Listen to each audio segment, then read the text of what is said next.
All right, question number 6. So this one says use L'Hopital's rule to rewrite the given limit so that it is not an indeterminate form.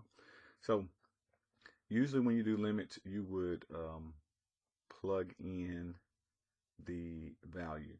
So to double check, since it's L'Hopital's rule, I'm not going to plug it in every time because they've already set it up. So I've just plugged both functions into the calculator. I'm going to go to graph, and then you can see -1, 2, 3, 4, 5. Both functions are here at 0. And so you'll end up with 0 over 0. You can also do trace, and then I can type in -5.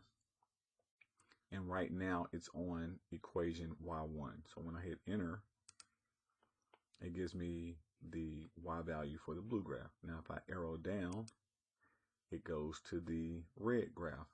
And when x is -5, you still get 0. So right now we have 0 over 0.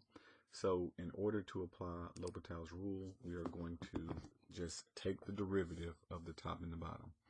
So I'm going to say, we're going to take this function, we're going to do derivative with respect to x.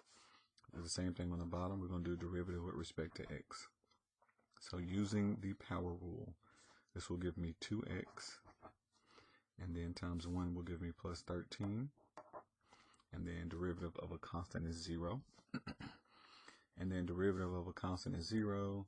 So we'll get a -3 and then plus 2x.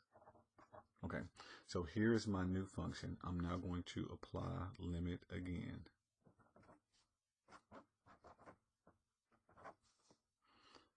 I'll rewrite this as 2. I'm going to plug in -5 plus 13. And then this is going to be 2 times -5 minus 3. All right, -10. This will give me plus 3. And then -10 minus 3 will give me a -13. So our limit is -3 over 13.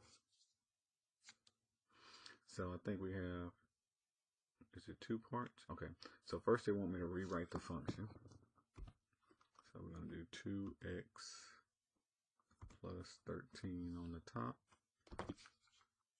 and then 2x minus 3. I'm just rewriting this in the linear form, putting the 2x out front and 3 at the back.